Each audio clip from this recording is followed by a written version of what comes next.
This is Volrath, and this is the beginning of my Let's Play for Star Stealing Prince. If you're familiar with the RPG Maker community, then you've probably heard of this game.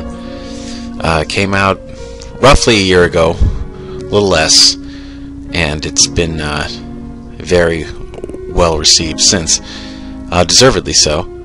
And in fact, if you're watching this in January of 2013, when I'm doing this recording, I hope you'll support it at the Meese House. We'll talk about more. We'll talk about that more in a minute. But for now, let's get through this intro. Got this nice storybook thing here. Once upon a time, there lived a prince whose kingdom thrived away from the world, beyond the stars, beyond the flames that destroyed, under the flakes of snow.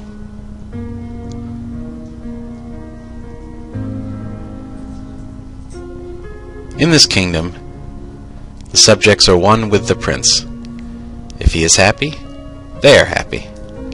If he is sad, mad, or confused, they are sad, mad, or confused. Such is the way of this kingdom.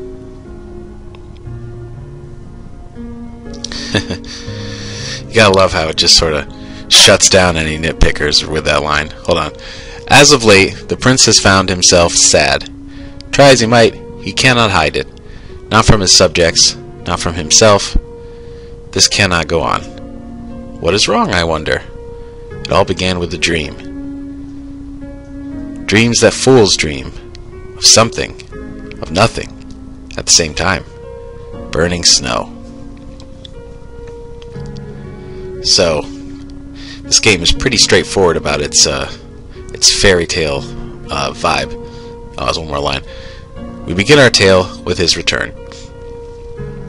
But there's a sort of a magical fairy tale logic that governs this whole game, and it's not shy about that. So that's why it just tells you straight up. That's the way this kingdom works. You don't like it, I don't care. I got these nice pans here. I actually have a soft spot for them because I made a trailer for this game a long time ago. It was actually the first thing I ever put on YouTube on this account, and the pans were very helpful. It did a lot of the work for me. So anyway, let's talk about this game though. As you can see already, aesthetically it's just off the charts gorgeous. I mean, you can't even, we could talk about that all day, and we probably will. But the problem with the RPG Maker community is that, in my estimation, is that the standards are just too high. People's standards are ridiculous, and more often than not, it discourages people. Because how can you do everything that they think you have to do to make a game worthy of their attention or whatever? And but the amazing thing about this game is that it meets almost all of those standards. I would venture like 90% of the stuff that people want to see in their sort of perfect RPG Maker game is right here. This is pretty much the total package. It's constantly beautiful in terms of its visuals. Got great cast, interesting story, a lot of twists and turns, and just very polished looking in terms of all these menus and screens and everything, and very challenging battles. Just I really don't see how anybody couldn't like it, but I guess those people probably do exist somewhere in some deep dark hole. So a little background. This game is by Renove, and before this she was best known for a demo called Memento Vivere for RPG Maker XP. This is VX. And that game, or that demo, like blew people's minds. The visuals, the seriousness of the story, the way she integrated her own artwork into the plot in the cinematics. And but eventually, the project got difficult for her. New ideas came, and eventually, that project was sort of left behind. And I know it disappoints some folks, but fast forward a few years, and we've got this game. And I can promise you that if you've never seen this game before, that this game delivers on all the promise that Memento Vivere had, and then some. I mean, it's completely surpasses that. And it was great to see, after all that time. A complete project with a lot of that same appeal. And at the moment, I'm just walking around the town, meeting the various, subjects. And the way this town kind of functions within the story is pretty important. And it's also gives some insight into how this game was done. Because if you noticed, if you're familiar with RPG Maker and the default assets that come with it, the default sprites don't look anything like this. These sprites are all made on a custom template, her custom template, and that is something you don't see very often. A lot of people try it, but to get a game, a finished game like this one with that is extremely rare for these freeware RPG Maker games. Extremely rare. And I think I know a lot of why that happens. So there we go. See, I'm dusting that. Even though nobody's there to congratulate me. So that's how you know I'm a nice guy. So anyway, because I think a lot of people want to have that custom template, at least if they have the talent. I mean, I don't have the talent to do any of the shit that she does visually in this game. But if you do have the talent, it doesn't mean that it's effortless. I mean, it's a lot of effort. But I think a lot of people with the custom templates for the sprites, they come up with it, and then they have a really good time making their lead characters, designing them, making them fit the template. But what happens is that eventually it dawns on them, like, okay, well, it's not just the main characters that make up this world. I mean, I have to populate it. I have to make all these NPCs. And I can't just pick one from the list of default assets because I've got my own template, and you can't mix and match those templates, or at least you shouldn't, or it looks ridiculous. But so I think that becomes a real problem, and it stops being fun to design each sprite, even like these NPCs that you might only see once and the player might not even talk to at all, would still represent like quite a bit of work. So what she was able to do is that this is really the only town in the game.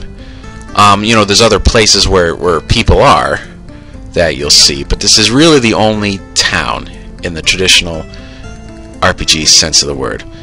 So once she put in the work to make all the NPCs that hang around here, and in the castle, which is one map up, then she was done, more or less, except for, important characters that showed up later. Here's some snowmen. You can talk to them, actually. I'm told there's 12 of them, so I'm going to try to get them all in this playthrough. But, because of that, sort of limiting the scope of the world, this isn't one of those games where you just, hang around one town for a while, a couple hours later you're hanging around another town, going to a whole bunch of different shops and everything. This is it. And I think that's if you really want to finish a game with this level of custom content, then that's what you have to do. You have to come up with stuff like that to make it easy on yourself. Because if you're doing a hobby project, I mean, you don't have the resources to do, a real giant world. I mean, it'll wear you down. So that was a very smart decision, I think. And actually, not many people know this, unless you've been following this project for a long time. But originally, this was going to be all done with the RTP sprites. That's what RTP is, what the name for the default assets. And I remember playing the version of this that had all RTP, and obviously the mapping was still good because she's an awesome mapper and everything, but it didn't have this distinctive look. And I think she, at the time, thought that, oh, if I ever want to finish a game, I'm going to have to back off on the custom sprite templates because, it bogs down the project so much. And then, so she got a few hours of gameplay done in that style. And then, if I recall correctly, there was some sort of computer crash incident, and she lost a lot of content. And then she was at a point where it was like, I'm trying to talk to this girl behind this guy. I can't grab her. Come on. Alright, whatever. It's not working. But anyway, so I think, when she lost that content, I'm gonna get you. When she lost that content, I think she had this realization, like, okay, well, if I have to do it over anyway, I might as well really do it over. And then, she was able to do all these, this new template, and obviously the game was a lot better for it. So I'm still walking around here. It really takes, if you want to talk to everybody, it really takes quite a bit of time. And but there's rewards.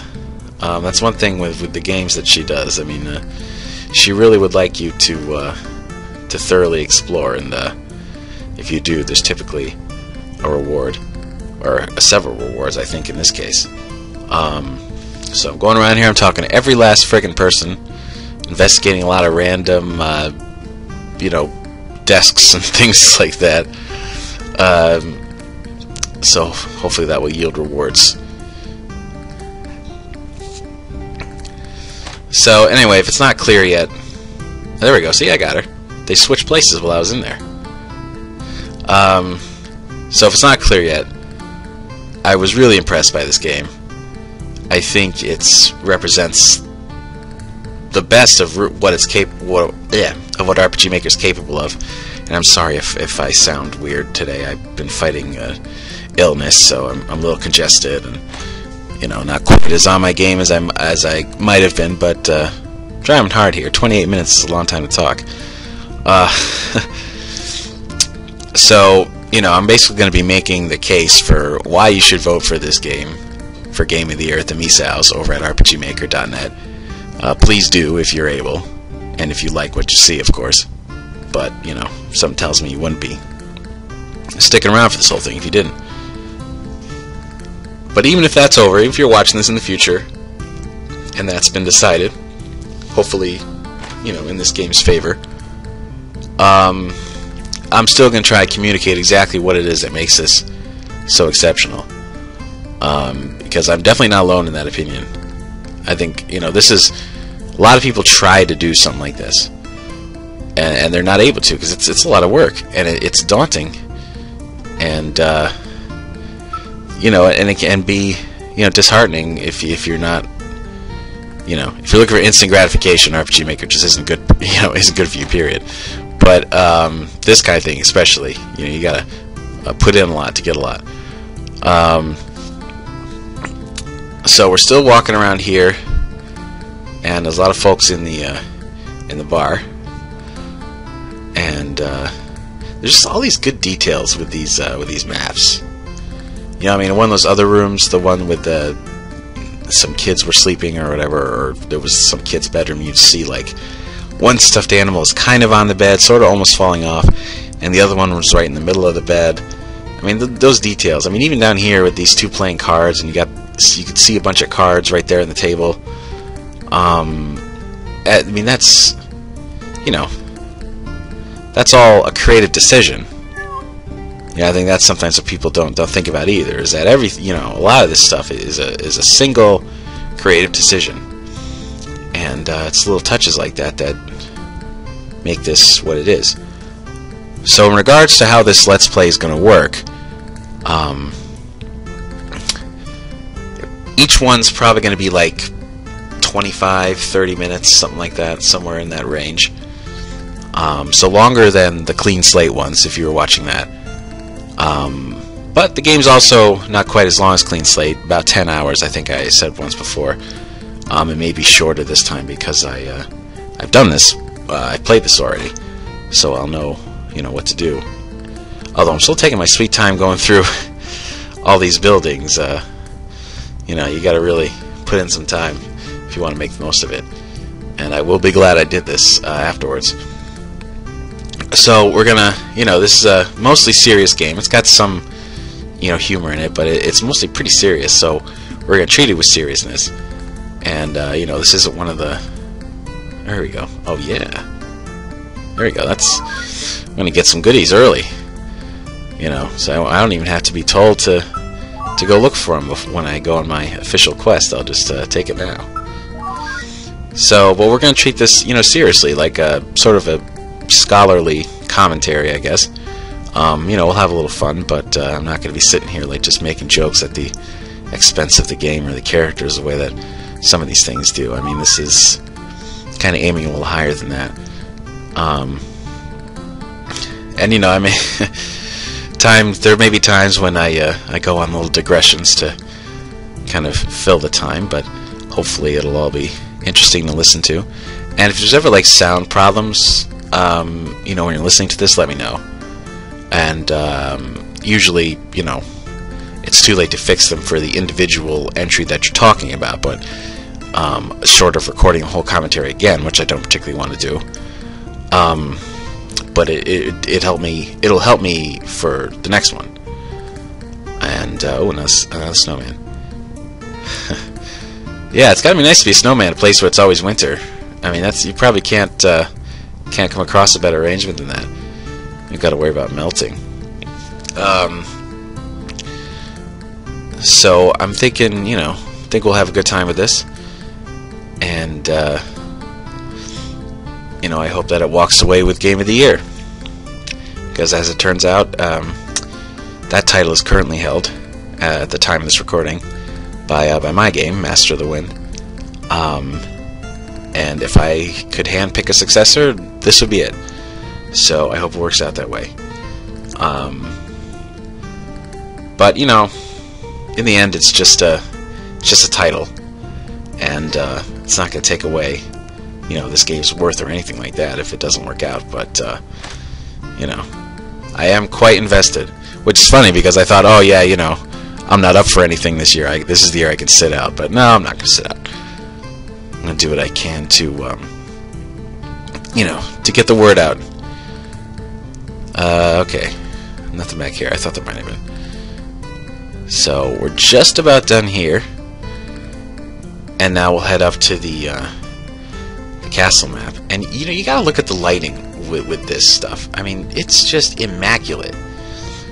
And it's so good that you don't even really like think about it necessarily. It just feels so natural. You know, it's not like ostentatious or anything. It's just it fits. What's this guy got to say? Oh yeah. We are strong. No one can tell us we're wrong. Alright, well, that's enough of the 80s dance party. Let's get back on task. I love that snowman, though. I mean, I hope he knows other lyrics to the song, or else that could get repetitive, but it's good stuff. So I'm exploring every inch of this little border here. There's another snowman. I think that puts me up to 6.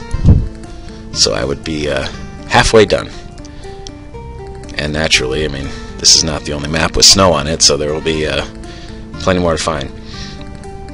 So we're going into the castle now, and I'm going to meet with Richard, who is like the regent, basically, until I'm old enough to take the throne myself. And Snow's parents are gone. We don't know anything about that yet, but we'll find out quite a bit before this game's done. And you know, this is Richard's a surrogate father, and a big-time worrywart. But, you know, you can't really blame him. I mean, Snow's the only heir to the throne, and he's often pretty careless and not very respectful of Richard's worries at all. Snow really doesn't come off particularly well in this scene. He's, you know, He just doesn't have any time to listen to this stuff. He just wants to go about his business, not have to be held accountable for any of his actions. And I think part of that, the reason you get such a good sense of the characters right away is something to do with these faces. Because she's made all these faces too, and all the major characters have like 6 or 7 emotions. And the ones that she's really good at, I mean, these are all really good, of course, but the ones that always seem really effective are the ones where, you know, you see somebody with their eyes shut and they look kind of pissed off. That just conveys like so much contempt. You know, I know he pulled that face at least once during this conversation, but oh, excuse me, sorry. But yeah, so now I'm being sort of sent to bed. Sass him one more time for good measure. And this castle is also enormous, by the way. I'm not going to explore it all now. I think there'll be time for that. But I remember the first time I played this, I was like almost overwhelmed by the number of rooms in this castle. I was like, oh my god, you know, there might be stuff. I'm not going to find all this stuff. But for now, the most important thing I can find is in here. And somewhere in here, there's a little spell book. Is that it? No, that's not it. But I know it's in this room. And we're just going to find it. Oh yeah, there we go. Yeah. This is how you learn your spells in this game. You find them out in the different places, and then you go into the menu, and presto, you got a spell. And if you really want all the characters to get all their spells, you got to be vigilant. You know, you got to be on the lookout. I know I didn't get them all last time. I got most of them. But I'm going to make a concerted effort this time. Now I got my little night PJs on. Look at that. We're going to lay down. And if you think this is going to be a typical kind of scene where your character lies down and then wakes up later, well, you don't know this game very well. We're about to have a creepy as hell dream sequence here. And it's already like, right from when this starts, it's all weird, right? I mean, you got this black background, you got the snow, and you got this like scarecrow looking thing with like a Zorro mask or something, just standing right there. It looks like a battler, you know, that you'd see in a fight, except it's on the map. So I think that's what makes it off kilter. You know, because you're like, wait a minute, you know, the scale is weird, right? I mean, that's one of the things that makes this sort of unnerving. And then you got this thing's face, and you know, it's just this sort of silhouette with like the white eyes and grin or frown, depending on, you know, its mood, and that's very effective. And this weird sort of indirect conversation that they're having, right? I mean, nothing's really clear. It's like, you know, he says something, but Snow doesn't really get what he's talking about, and then he winds up talking about something else. It's just extremely odd. You know, the mood is captured really well, and that's not easy to do. You know, I mean, that's a lot of people can't do that. You know, especially in RPG Maker when, you know, you're not exactly, you know, the material you have to work with typically isn't very scary looking. So I mean, that takes some talent. And these dreams are obviously very important to the story of the game, and then this thing he's talking to is very important to the story of the game. Although it's a while before you get the full benefit of that. And actually, there's an optional sequence at the end if you really want to get the most out of it. Now, it looks like Snow's about to wake up, but that's not quite what happens. Instead, we go to this really weird spot. It's like a big iceberg, right? You see the water down there, and then there's Christmas lights up, and again, it's just the mood, the sort of the weird little idiosyncrasies about this whole thing are just so effective. I mean, I know I'm going to gush about this game a lot. You know, if you're looking for like a withering criticism, you're in the wrong place. You know, that's not what this is. So we're just walking around here, and oh, who's that? Actually, I know who it is, but we'll meet her properly later on. And this sets up a lot of the main plot of the game, that he becomes aware that this girl is imprisoned somewhere, and he decides to figure out, what that means. And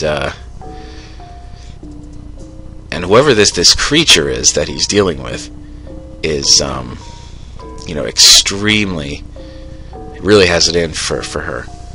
And the threats are going to get more and more, gruesome over the course of the game. And after that little bit with the fire, the dream's over for real. And it's all your parents' fault. Oof. Oh, man. Some scary shit. Alright, so we're done with him for now. Don't feel like my bed. Well, that's because it's not. He sort of fell off that giant-ass bed in the middle of the night, which, which must take some work. Really was tossing and turning. So, put on our kingly clothes, and then there's a cutscene here where he's sort of doing his royal rounds, coming up here and listening to the concerns of the populace, but his mind is elsewhere. It's kind of funny. I mean, the kingdom's so small, you wonder what they're coming up here about. It's like, oh yeah, there's a lot of snow on my front, front steps, and it hasn't been shoveled yet. What gives? But it's also nice too, because a lot of the NPCs, you become more familiar with over the course of the game, because there really aren't that many of them. And now this one here is talking about the library, and eventually this gives him an idea to research the stuff he's heard about in his dream, and so that's pretty important. And but Richard is unnerved by how he's acting. And then you get a first major clue that there's some weird shit going on in this kingdom. That's nice. That's a funny bit. And then as soon as Richard hears that Snowe had a dream, he's all freaked out.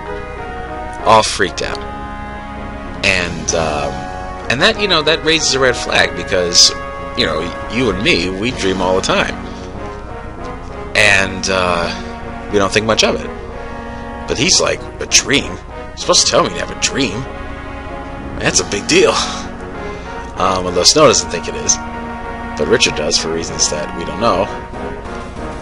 So I mean, there's just this growing knowledge that something that screwy is going on. But there'll be plenty of time to talk about that next time. So we'll end it there. Peace.